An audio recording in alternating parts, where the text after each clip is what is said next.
Hi, JP Fournier of the Movie Jerks here, coming to you on day 20 of Sci-Fi September, the month where I watch science fiction films I have never seen before, and I watch a new one every day for the full month.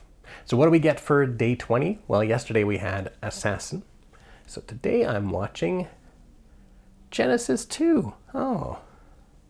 A scientist who has been preserved in suspended animation wakes up to find himself in a primitive society in the future. Well, all right. Well, I ended up watching the sequel to this earlier this month, so now I get to see the film that's before Planet Earth. I hope there's a lot of dinks in this film. I probably should have phrased that better. Day 20, I'm watching Genesis 2. Genesis 2. Here's the first attempt to get Gene Roddenberry's new sci-fi series, following Star Trek, off the ground. And in this pilot episode, our main protagonist, Dylan Hunt, is played by Alex Cord, who is much more sexist and constantly driven by his libido in this film. I thought you were taking over my nurse's duties. Lyra Ah always tucked me in. You are a scientist, and yet you do not understand that lust destroyed your world. That is an interesting theory. And while his character might be more acceptable back when this film aired in 1973, his actions come across more attuned to a satiristic, comical character for today, which makes me suspect he was an influence on another fictional character who was frozen in suspended animation only to be woken up in the future. I've been frozen for 30 years. I've got to see if my bits and pieces are still working.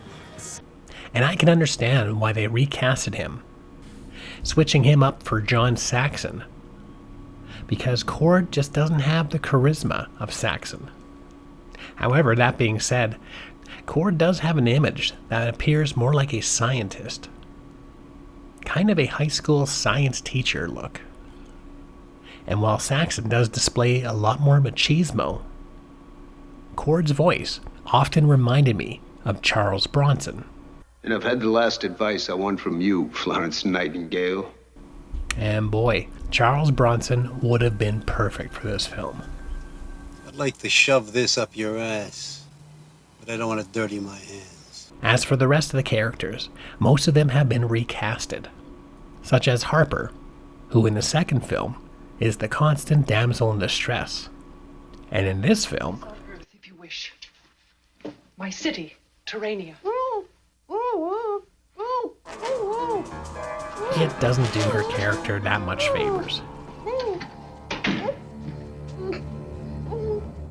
The one actor that was used in both films is the 6'9" Ted Cassidy, who most famously played Lurch in the original Addams Family, and I suspect recasting him probably was more difficult.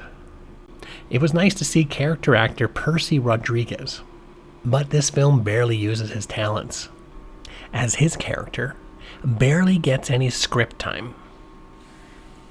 And as far as the rest of the film goes, like its sequel, the film doesn't display a good representation of women, continually showing them as nothing more than mere sex objects.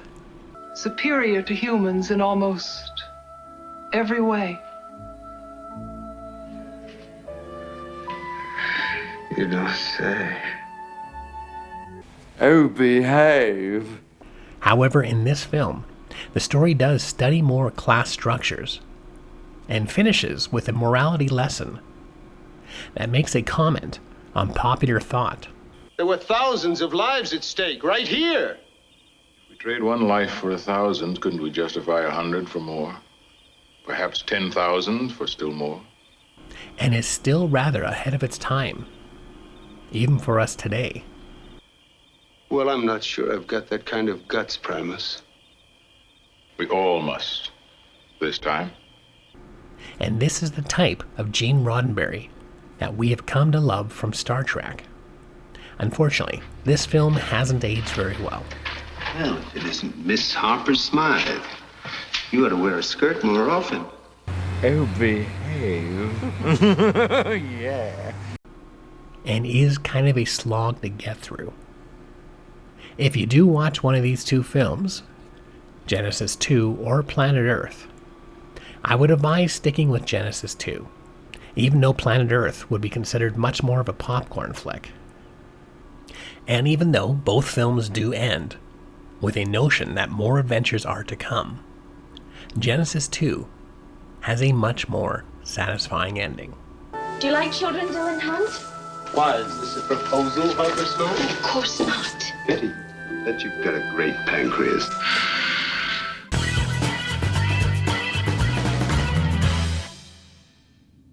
And there you go, day 20 of Sci-Fi September.